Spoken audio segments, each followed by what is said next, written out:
Hello friends, तर स्वागत आहे तुमचं आपली या यूट्यूब चॅनलवरती. मित्रांनो, चॅनलवर नवीन असाल तर चॅनलला सबस्क्राईब नक्की करा. राजवीर जान्हवीकडे पाहत म्हणाला, माझं काम पूर्ण झालं आहे आणि मग मी खूप थकलेही आहे.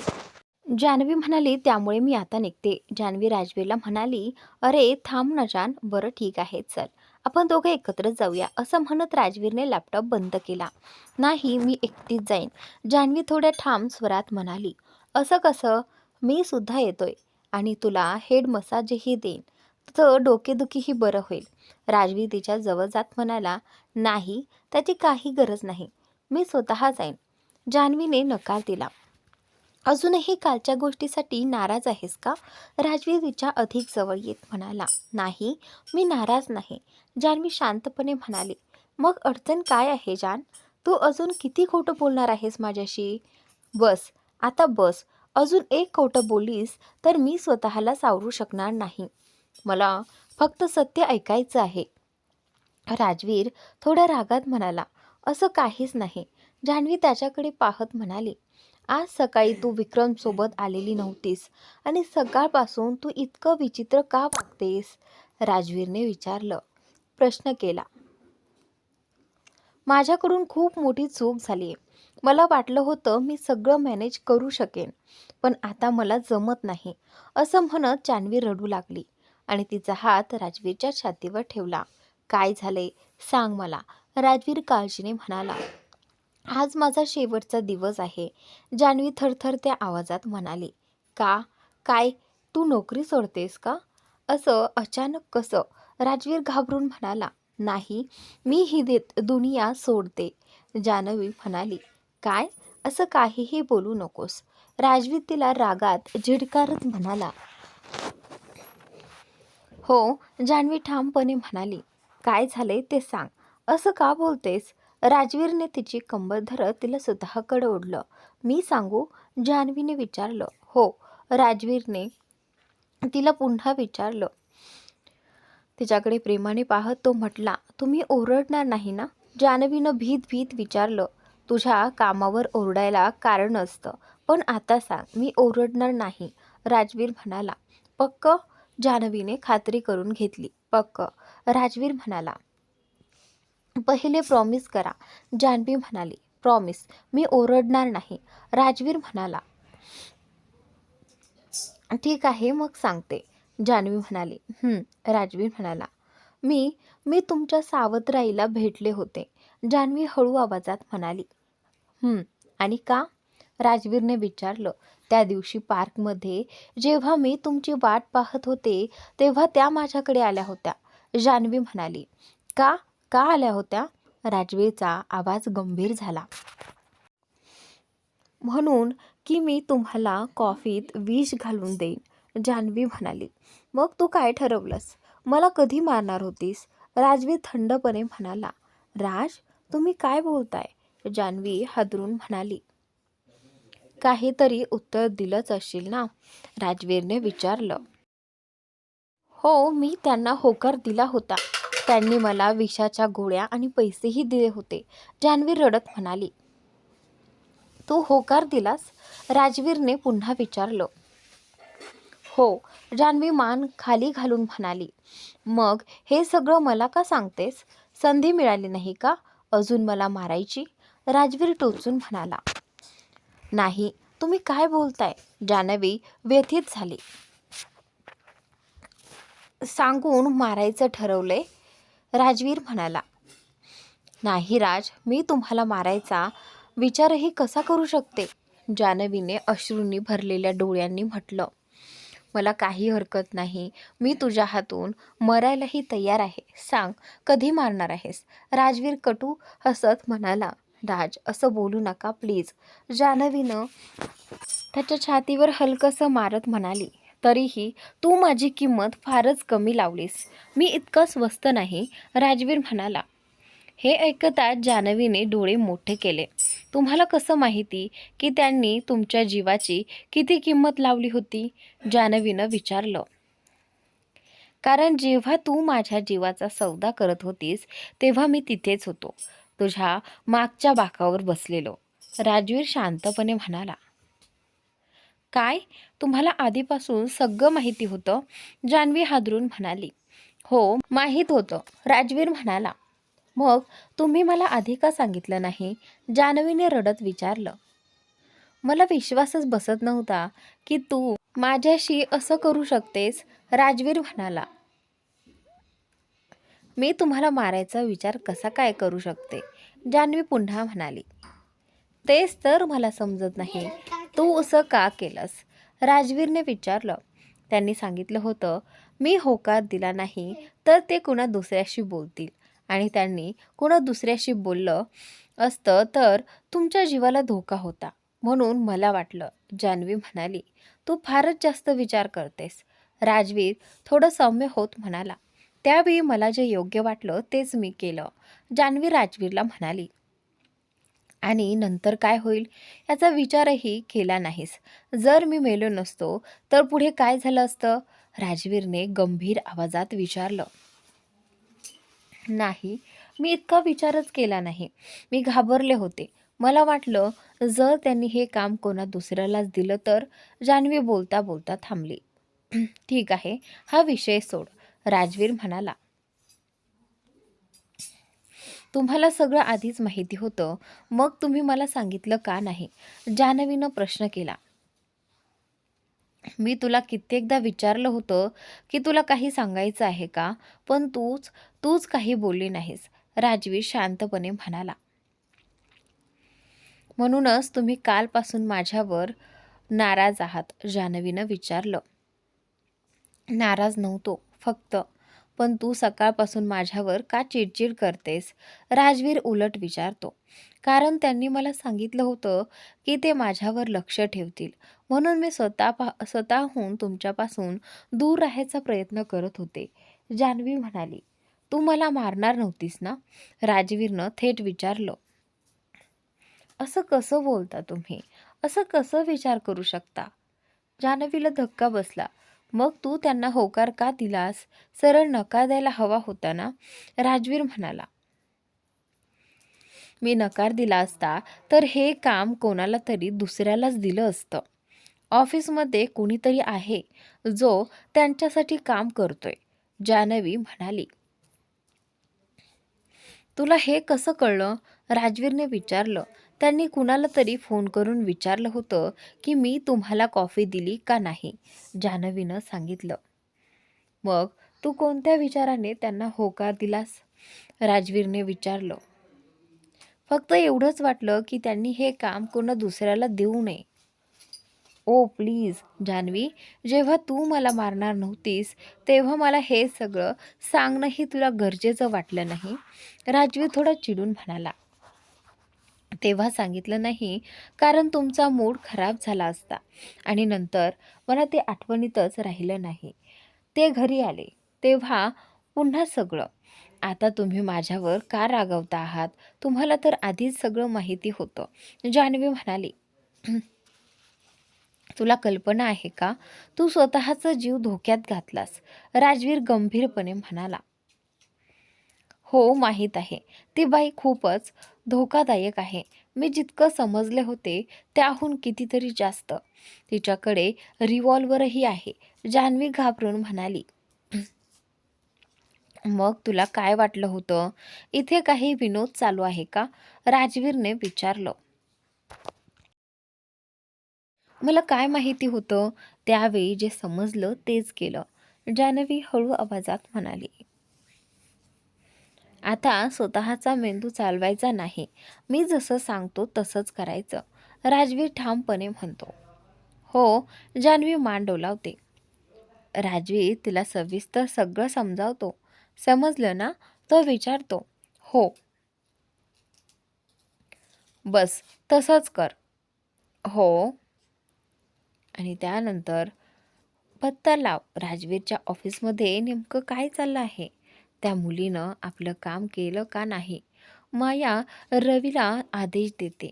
हो मॅडम, रवी म्हणतो. रवी कुणाला तरी फोन करतो आणि परत मायाकडे येतो.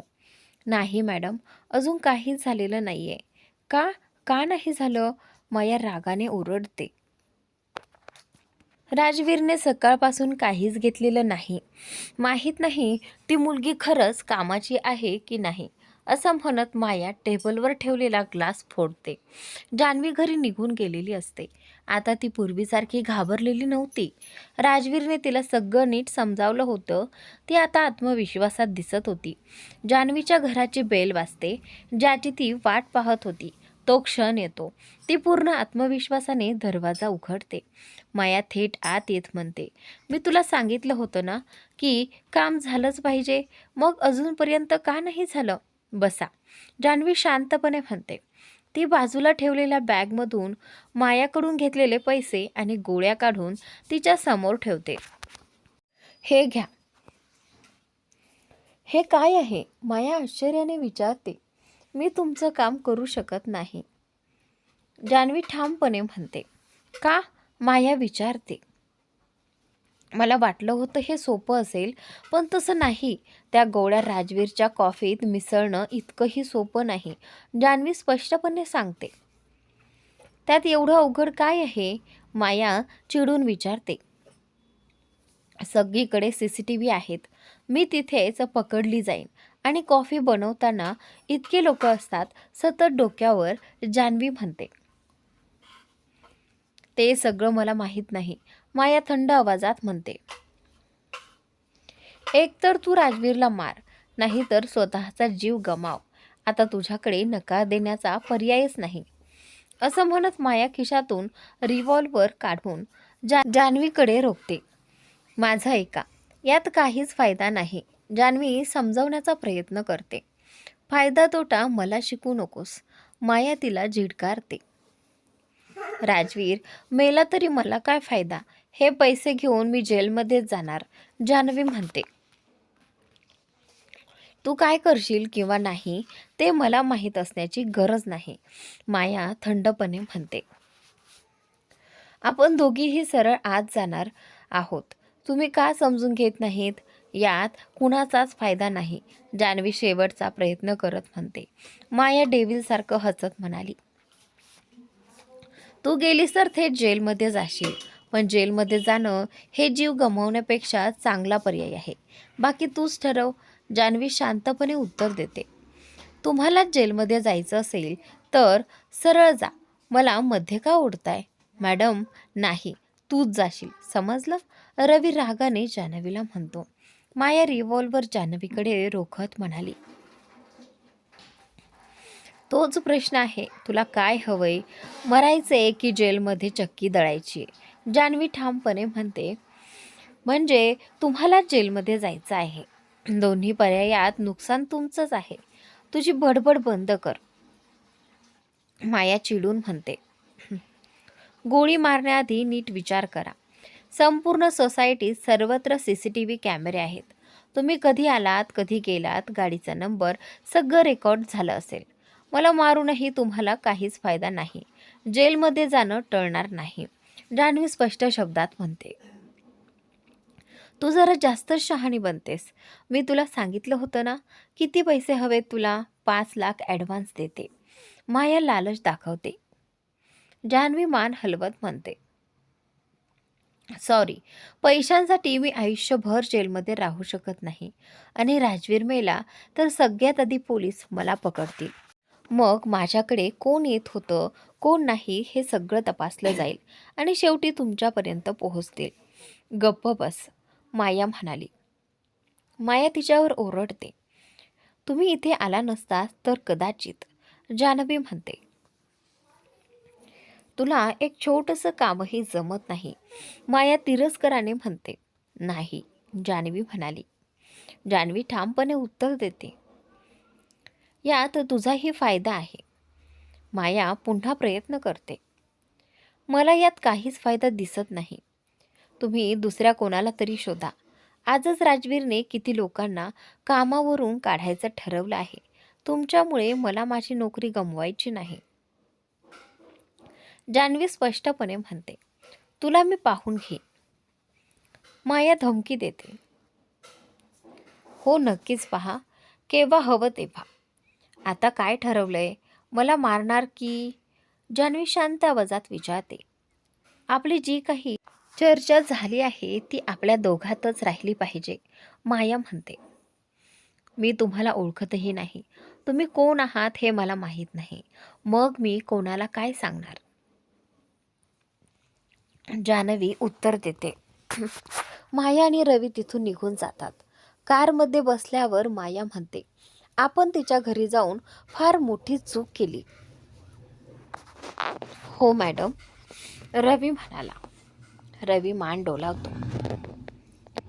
मला कल्पनाच नव्हती की ती इतक्या मोठ्या सोसायटीत राहत असेल, जिथे चारही बाजूनी कॅमेरे असतील. तुला मला सांगायला हवं होतं. माया चिडून म्हणते. मॅडम, माझ्याही लक्षात आलं नाही, रवी म्हणतो. उत्साहाच्या भरात आपण मोठी चूक केली. ती मुलगी दिसायला भोळी वाटते. कालपर्यंत घाबरलेली होती आणि आज रिव्हॉल्वरलाही घाबरत नाही. माया विचारात पडते. चांगली अभिनेत्री आहे, रवी म्हणतो. काल आणि आज इतका फरक कसा? माया विचारते. खूप मुरलेली खेळाडू वाटते, रवी म्हणतो. बरोबर आहे, म्हणूनच साधी नोकरी करूनही इतक्या मोठ्या फ्लॅटमध्ये राहत असावी, माया म्हणते. मॅडम, तिचा पाठलाग करूया का?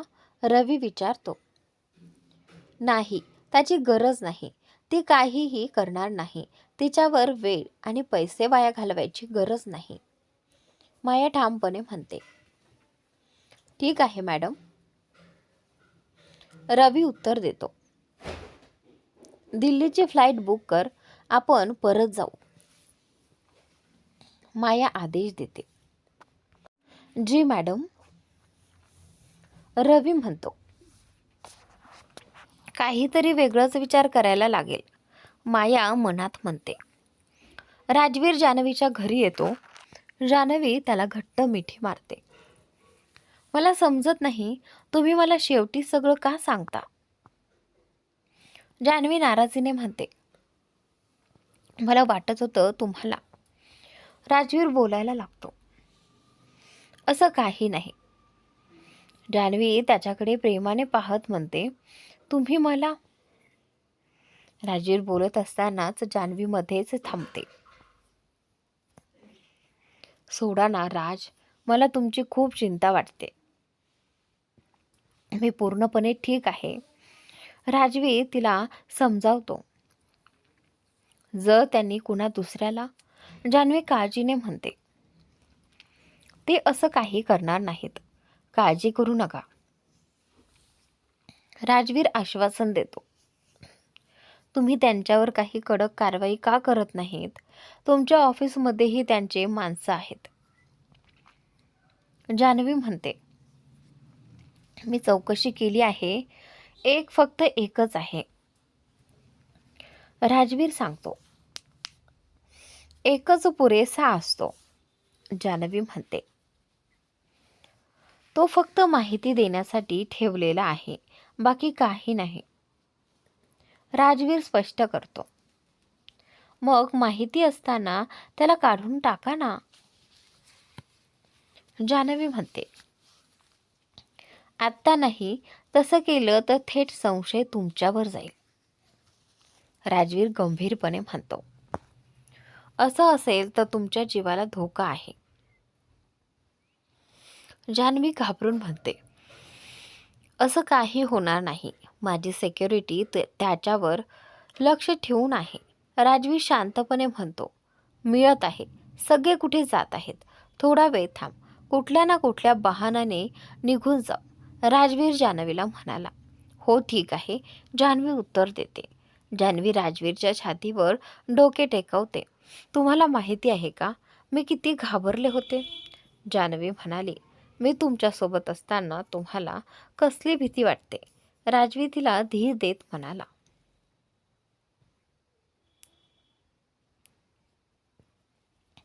तुम्हाला गमावण्याची, जान्हवी हळूच म्हणाली.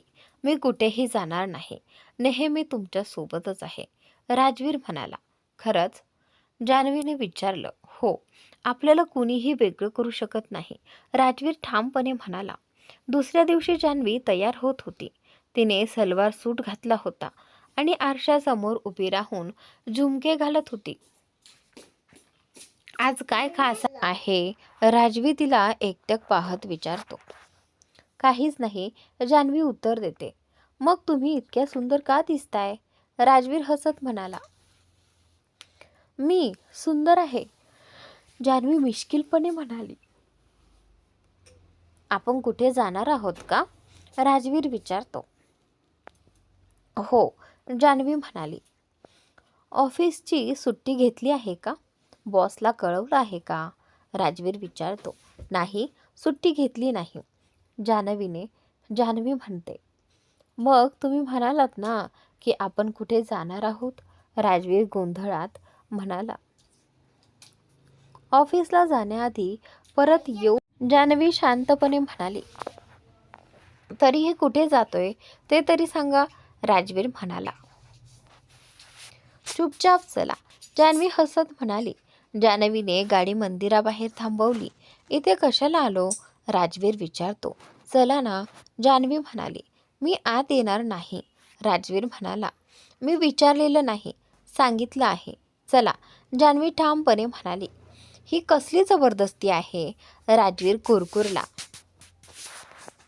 जान्हवीने मंदिराबाहेरून पूजेची थाळी घेतली. चला जोडे काढा, जान्हवी म्हणाली. मी जोडे काढणार नाही, तुम्ही जा, राजवीर म्हणाला. इतकं नाटक कशाला? जान्हवी म्हणाली. शेवटी राजवीर तिच्यासोबत आत गेला. हात जोडा, डोळे बंद करा आणि देवाला थँक्यू म्हणा, जान्हवी म्हणाली. कशासाठी? राजवीर विचारतो. कशासाठी म्हणजे काय? तुमच्यावर एवढे शत्रू आहेत तरीही तुमचा जीव सुरक्षित आहे त्यासाठी, जान्हवी म्हणाली.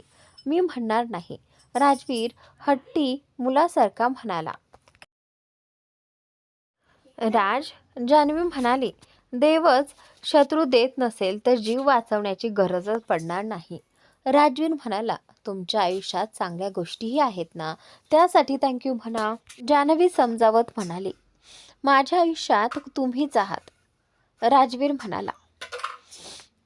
मग माझ्यासाठी थँक्यू म्हणा, जान्हवी हसत म्हणाली.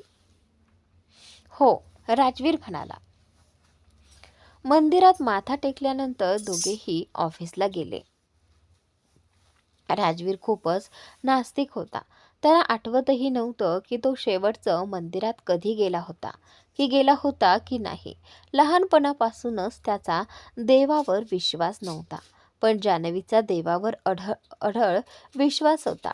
ती प्रत्येक छोट्या मोठ्या गोष्टीसाठी देवाला आठवत असे. मीशा आणि अर्जुनच्या घरी मात्र सतत तणावाचं वातावरण होतं. मीशाची औषधं सुरू होती, पण तरीही ती गर्भवती होत नव्हती. दर काही दिवसांनी ते डॉक्टरांकडे जात चाचण्या चालू होत्या. डॉक्टरांनी मीशाच्या आई होण्याच्या शक्यता फक्त 20% असल्याचं सांगितलं होतं. तुम्ही फार निराश होऊ नका, शक्यता खूप कमी आहेत, पण आम्ही प्रयत्न पूर्ण करत आहोत. तरीही फार अपेक्षा ठेवू नका, डॉक्टरांनी मीशा अर्जुनला सांगितलं. हॉस्पिटलमधून परत आल्यावर मीशा पूर्ण दिवस रडत असे. अर्जुन तिला शांत करण्याचा प्रयत्न करत असे, पण तोही आतून पूर्णपणे कोलमडून गेला होता. मात्र तो मीशासमोर ना रडू शकत होता, ना आपल्या मनातील वेदना सांगू शकत होता. मीशा सगळ्याचा दोष स्वतःलाच देत होती. असं करून कसं चालेल मीशा? रडून काहीच होत नाही. असं करत राहिलात तर तुमची तब्येत बिघडेल, अर्जुन प्रेमाने तिला समजावत म्हणाला. वीणाजी मीशाला कित्येक मंदिरामध्ये घेऊन गेल्या होत्या. जिथे कुणी सांगेल तिथे त्या मीशाला नेऊन देवासमोर माथा टेकवत. काळजी करू नकोस बाळा, लवकरच तुझी गोद भरेल. देव नक्की आपली प्रार्थना ऐकेल, वीणाजी तिला धीर देत म्हणत. पण दादीबुवा आल्या की मीशाला टोमणे ऐकावे लागत. मी तर म्हणते अर्जुनचं दुसरं लग्न लावून द्या. ही तर आता बाज झाली आहे, हिच्यापासून काहीच होणार नाही. ती कसली बाई जी मूल जन्माला घालू शकत नाही, वंश कसा पुढे जाईल, असं कटू गोष्टी मीशाला नेहमी ऐकाव्या लागत. सुमित्राजींच्या या बोलण्यामुळे अर्जुनशीही त्यांची भांडणं झाली होती. त्यामुळे आता अर्जुन घरी आल्यावर मीशा अधिकच गप्प आणि तणावात राहू लागली होती. ती मीशाला फारसं काही बोलत नसे, पण तिच्या अनुपस्थितीत मात्र भरपूर बोलून काढत असे. वीणाजी मीशाला कुठल्या ना कुठल्या कामाच्या निमित्ताने तिथून पाठवून देत, जेणेकरून ती सुमित्राजींच्या कडवट बोलण्यापासून वाचावे. सुमित्राजींची तीव्र आणि टोचणारी वाक्य मीशाच्या मनाला फार लागायची, पण ती अर्जुनला याबद्दल काहीच सांगत नसे. आता तर आजूबाजूचे लोक आणि नातेवाईकही विचारू लागले होते, सून दिसत नाहीये, वाटतं पोट भरलं असावं म्हणून लपून ठेवली असावी. अजून खुश खबर दिली नाही सुनबाईंनी. डॉक्टरांना दाखवा इतक्यात तर गोड बातमी यायला हवी होती. आणि कधी देणार नातवाच्या येण्याची खुश खबर? वीणाजींच्या सगळ्या मैत्रिणी आजी झाल्या होत्या किंवा होण्याच्या मार्गावर होत्या. त्या जेव्हा त्यांच्यासोबत मंदिरात जायच्या तेव्हा त्या एकतर वीणाजींना प्रश्न विचारायच्या, नाहीतर आपल्या नातवंडाच्या गोष्टी सांगायच्या. आपला मुलगा सुनेला सांगा. खूप वेळ झाला होता, आता खुशखबर द्या. या सगळ्यामुळे वीणाजींनी त्यांच्याशी भेटणं कमी केलं होतं. त्या मंदिरातही वेगळ्या वेळेला जायला लागल्या. कधी कधी तर मंदिरात जायच्याच टाळत होत्या.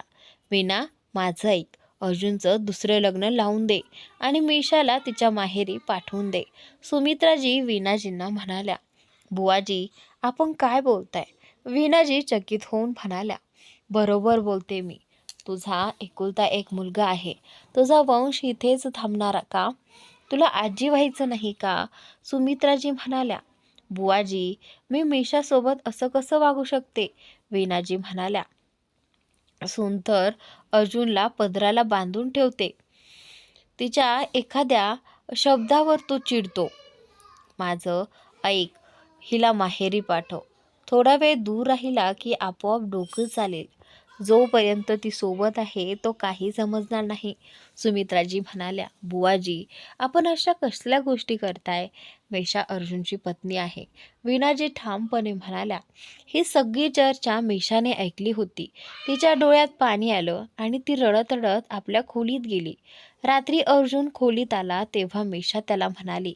अर्जुनजी, मला वाटत नाही की मी कधी आई होऊ शकेन. तुम्ही असं का बोलताय? अर्जुनने विचारलं. माझ्यामुळे तुम्हालाही कधी? मीशा बोलता बोलता थांबली. मीशा, आपण प्रयत्न करत आहोत, सगळं ठीक होईल, तुम्ही हिंमत सोडू नका. अर्जुन शांतपणे म्हणाला. काहीच होणार नाही, तुम्ही दुसरं लग्न करा. मीशा म्हणाली. काय, तुमचं डोकं खराब झालंय का?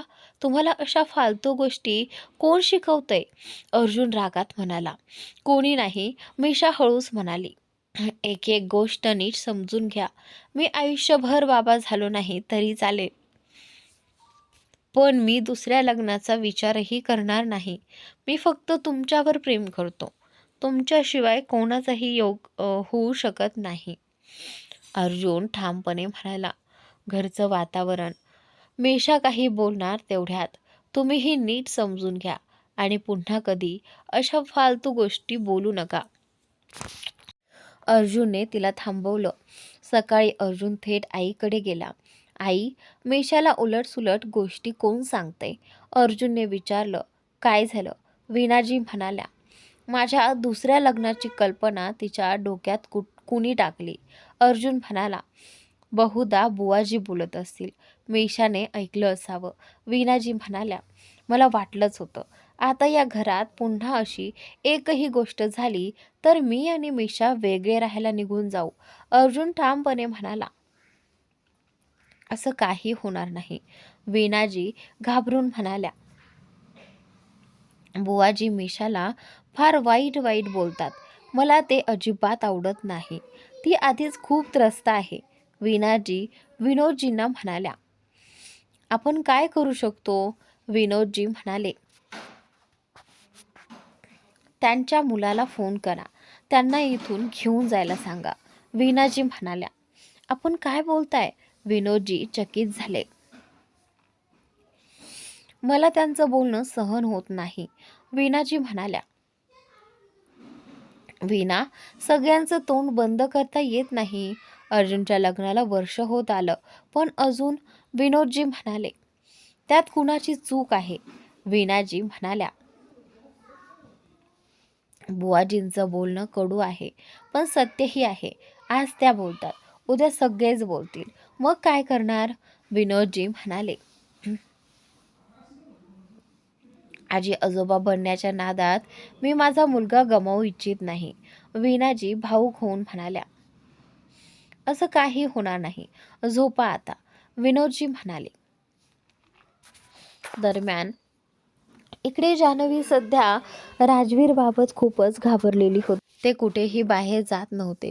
राजवीर डिनर किंवा कॉफीसाठी बाहेर जाऊया असं विचारायचा, पण जान्हवी नेहमी नकार द्यायची. घरीच करूया ना डिनर, असं ती म्हणायची. राजवीर फक्त ऑफिस ते घर आणि घर ते ऑफिस एवढंच करत होता. त्यातही जान्हवी कायम त्याच्यासोबतच असायची आणि कधी तो बाहेर जायचाच असेल तर ती त्याला कडक सुरक्षेसह पाठवायची. सिक्युरिटीशिवाय राजवीरला कुठेही जाऊ देत नव्हती. मिस खुराना सोबत राजवीर जो प्रोजेक्टवर काम करत होता तो जवळजवळ पूर्ण झाला होता. आज फक्त शेवटच्या काही तपासण्या करायच्या होत्या, ज्यासाठी ते साईटवर भेटणार होते. खाजगीमध्ये मी थोडा वेळ बाहेर जाणार आहे, राजवीर जान्हवीला आपल्या केबिनमध्ये बोलावत म्हणाला. कुठे चाललाय? जान्हवीनं विचारलं. फक्त साईटवर. काही शेवटच्या गोष्टी तपासायच्या आहेत, मग प्रोजेक्ट पूर्ण होईल, राजवीर म्हणाला. म्हणजे नताशा आता ऑफिसला येणार नाही? जान्हवीनं विचारलं. तिथेच येईल, राजवीर जान्हवीच्या गालावर किस करत म्हणाला. बरं झालं, जान्हवी म्हणाली. अच्छा, आम्ही निघतो. मिस खुराना येण्यापूर्वी मला पोहोचायचं आहे. ध्यानात राहील, आपला बॉडीगार्ड सोबत ठेव, जान्हवी म्हणाली. हो जान. काही आणखी? राजवीरने विचारलं. नाही, लवकरच परत येईल, जान्हवीने उत्तर दिलं.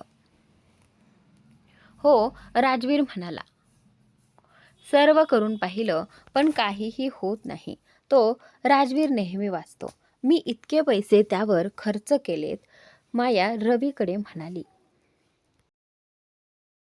मॅडम, यावेळी तसे होणार नाही. हे लोक जरी जास्त पैसे मागत असले तरी काम पक्क करतात. या लोकांच्या नावावर अनेक मोठ्या माणसांच्या खुनांचे आरोप आहेत. खून करून ते असं गायब होतात की कोणालाच काही कळत नाही. निशाण इतका पक्का असतो की एकदाच गोळी लागली की. माया रवीकडे म्हणाली.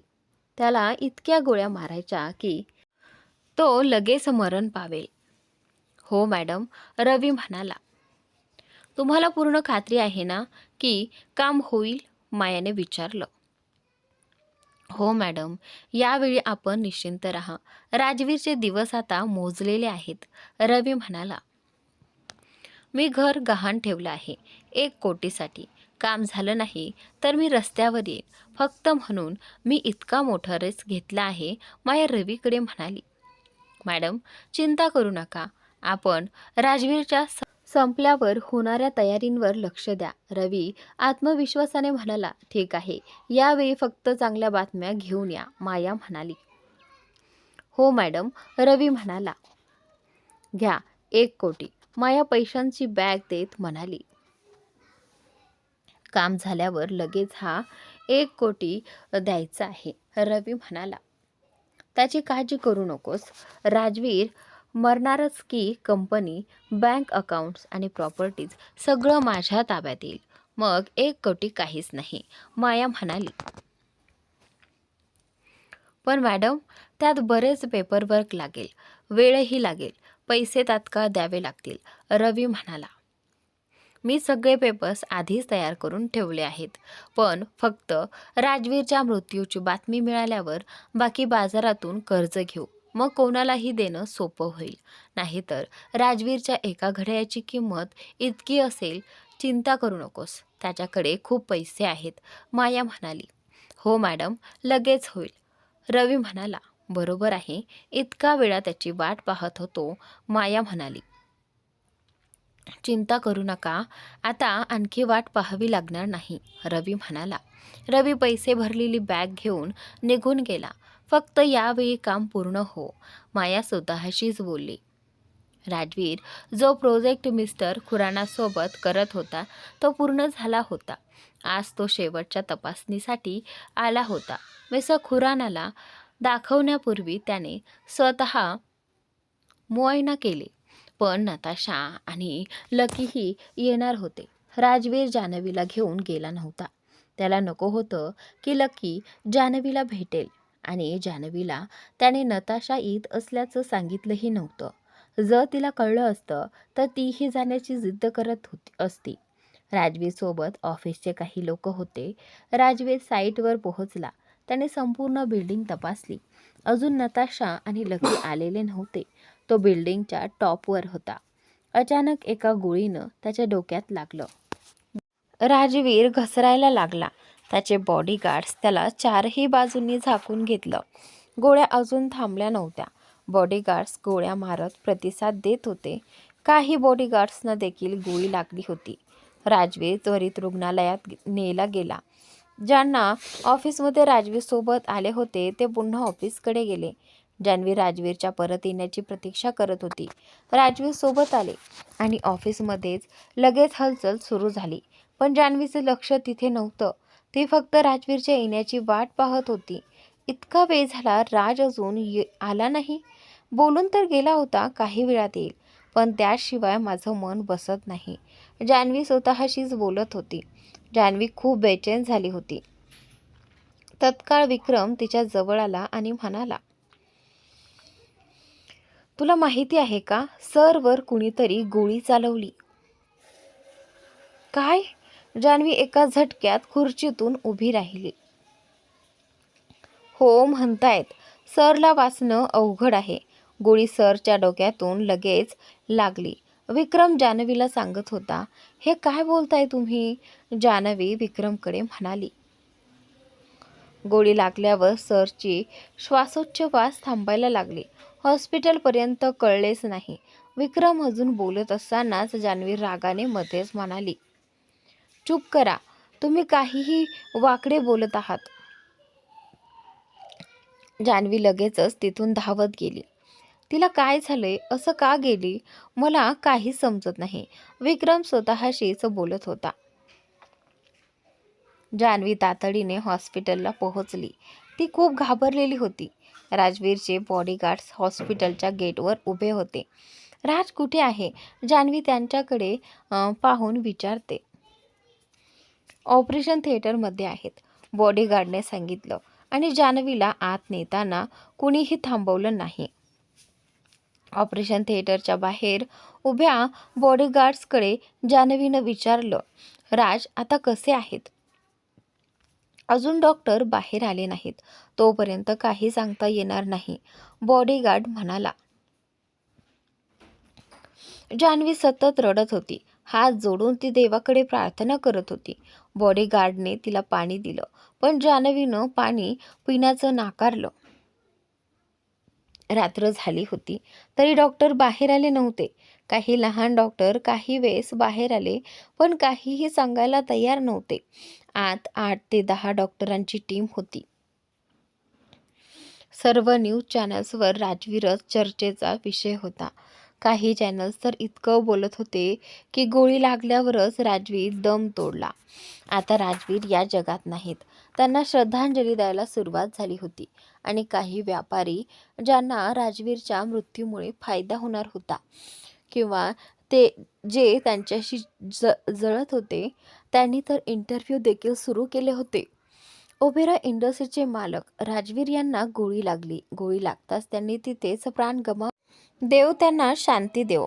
कोण असेल ज्याची राजवीरशी एवढी वैरी आहे की त्यांना आपलं प्राण धोक्यात टाकले, आम्हाला अजून पक्की माहिती नाही.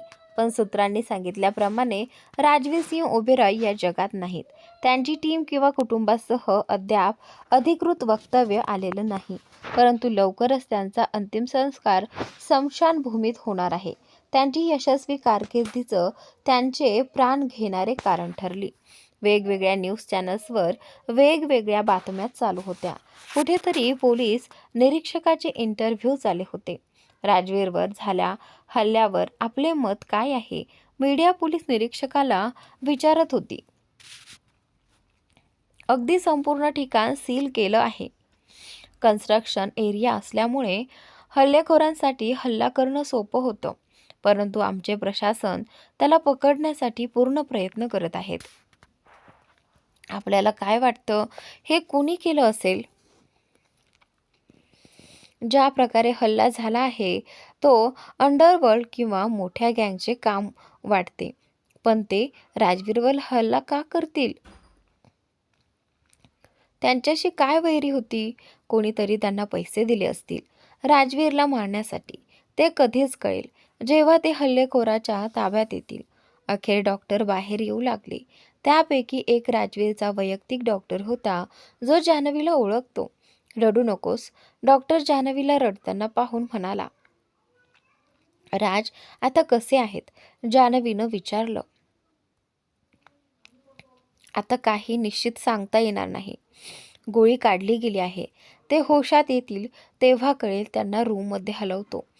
तुम्ही भेटू शकता. जान्हवी राजवीर जवळ जाऊन बसली. काही तास गेले पण राजवीर होशात आले नाहीत. डॉक्टर वेळोवेळी येऊन त्यांना तपासत होते. जान्हवी बसत बसत झोपली होती. अचानक राजवीरचा हात हलला आणि जान्हवी उठून बसली. राजवीर हळूच डोळे उघडतो. जान्हवी खूप खुश झाली.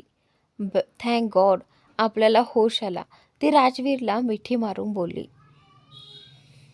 डॉक्टर आला आणि राजवीरला तपासलं. सर्व काही अंडर कंट्रोल आहे. आता तुम्ही धोक्यापासून सुरक्षित आहात, मिस्टर राजवीर. डॉक्टर निघून गेला.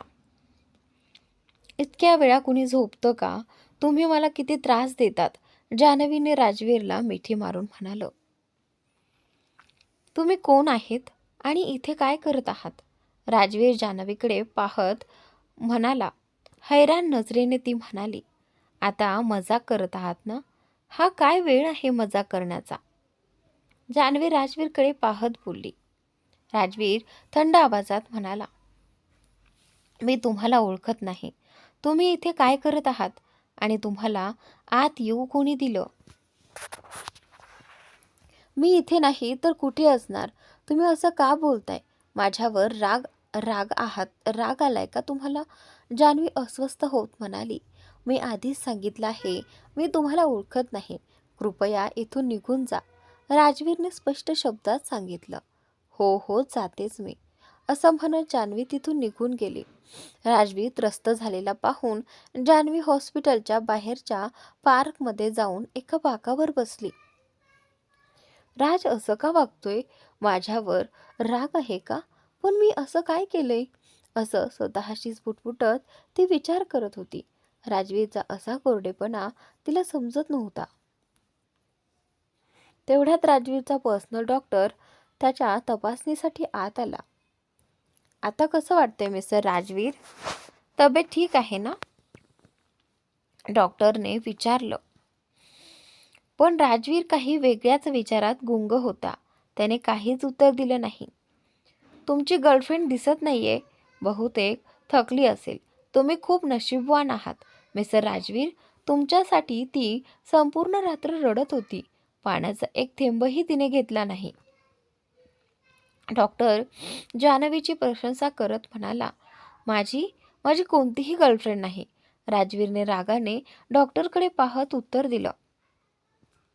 ठीक आहे, ठीक आहे, लगेच चिडता तुम्ही. सध्या कुणाला सांगायचं नसेल तर हरकत नाही. मी तुमच्या प्रायव्हसीचा आदर करतो. डॉक्टर शांतपणे म्हणाला. तपासणी करून डॉक्टर बाहेर गेला. बाहेर जाताना त्याला पार्कमध्ये बसलेली जान्हवी दिसली. तुम्ही इथे का बसलात? मिस्टर राजवीरला शुद्ध आली आहे. जा, त्यांच्या जवळ बसा, डॉक्टर म्हणाला. त्यांनी मला इथून जायला सांगितलंय, जान्हवी उदास स्वरात म्हणाली. कसं काय? आणि त्यावेळी डॉक्टरला आश्चर्य वाटलं. मलाही माहीत नाही. जान्हवी म्हणाली. असं कसं होऊ शकतं? कालपासून तुम्ही त्यांच्यासाठी किती काळजी करत आहात. चला माझ्या सोबत या, डॉक्टर म्हणाला. डॉक्टर जान्हवीला घेऊन पुन्हा राजवीरकडे गेला. मिस्टर राजवीर, असं कसं वागू शकता तुम्ही? ही बेचारी इतक्या वेळेपासून तुमच्यासाठी व्याकुळ आहे आणि तुम्ही तिला भेटायलाही नकार देता. डॉक्टर म्हणाला. ही कोण आहे? राजवीरने थेट विचारलं. तुम्ही हिला ओळखत नाहीत? डॉक्टर अचंबित झाला. नाही, मी हिला कधीच पाहिलेलं नाही, राजवीर ठामपणे म्हणाला. राज, असं का बोलताय? माझ्यावर राग आहे का? जान्हवी डोळ्यात पाणी आणून म्हणाली. तुम्हाला खरंच काहीच आठवत नाही? डॉक्टरने विचारलं. मी कोण आहे ते तरी आठवते का? डॉक्टर पुढे म्हणाला. ते काय प्रश्न आहेत? राजवीर वैतागून म्हणाला. डॉक्टर जान्हवीकडे वळून म्हणाला. बहुधा त्यांना शॉर्ट टर्म मेमरी लॉस झालेला दिसतोय. काय? जान्हवी घाबरून म्हणाली. डोक्याला गंभीर इजा झाल्या असल्यामुळे असं होऊ शकतं. काही लोकांची काही महिन्यांची तर कधी काही वर्षांचीही आठवण पुसली जाते. नक्की सांगण्यासाठी काही तपासण्या कराव्या लागतील, डॉक्टर समजावून सांगत म्हणाला. राजवीरच्या तपासण्या करण्यात आल्या. मिस्टर राजवीर, तुमची मागील 8 ते 10 महिन्यांची स्मृती नाहीशी झालेली आहे. डॉक्टरने अहवाल सांगितला. पण असं कसं शक्य आहे? राजवीरने विचारलं. तुमच्या डोक्याला गोळी लागली होती, त्यामुळे असं होणं अगदी नॉर्मल आहे. फार काळजी करण्याची गरज नाही, डॉक्टर म्हणाला. पण मला सगळं आठवतंय, राजवीर ठामपणे म्हणाला. सध्या तुम्हाला ते जाणवणार नाही. जेव्हा तुम्ही तुमच्या रोजच्या आयुष्यात परत जाल तेव्हा लक्षात येईल की तुम्ही काही महिने मागे आहात, डॉक्टर म्हणाला. मला तसं वाटत नाही, राजवीर म्हणाला. पण तुमची गर्लफ्रेंड मात्र तुम्ही विसरलात, डॉक्टर हलक्या फुलक्या स्वरात म्हणाला. राजवीरने डॉक्टरकडे रागाने पाहिलं. अरे ठीक आहे, चिडू नका, मी फक्त गंमत करत होतो, डॉक्टर हसत म्हणाला. हे किती काळासाठी असेल? राजवीरने विचारलं. जास्त काळ नाही, लवकरच तुम्हाला सगळं आठवायला लागेल. हा तात्पुरता परिणाम आहे, डॉक्टरने आश्वासन दिलं. दुसरीकडे राजवीर जिवंत आहे की नाही हे मला कळायला हवं. मी त्याचं जिवंत राहणं परवडू देऊ शकत नाही. यावेळी त्याला मरायलाच हवं. माया रवीला म्हणाली. मॅडम, काळजी करू नका, यावेळी तो वाचणार नाही. ऐकलंय की त्याचे बॉडीगार्ड सुद्धा गंभीर जखमी झाले आहेत, रवी म्हणाला. मला त्यांच्याशी काही देणं घेणं नाही. राजवीर मेला की नाही ते सांग. न्यूज चॅनलवाले वेगवेगळ्या बातम्या दाखवत आहेत. माया चिडून म्हणाली. मी प्रयत्न केला होता मॅडम, पण हॉस्पिटलच्या मेन गेटपासून ऑपरेशन थिएटरपर्यंत त्यांचे बॉडीगार्ड्स उभे आहेत. आज शिरणंही कठीण आहे, पण तुम्हाला लवकरच चांगली बातमी मिळेल, रवी आश्वासक स्वरात म्हणाला. मला त्याच्या मृत्यूचीच बातमी ऐकायची आहे, नाहीतर मी रस्त्यावर येईन, माया थंडपणे म्हणाली. आणि आजचा भाग इथेच संपला. पुढील भाग नक्की पहा.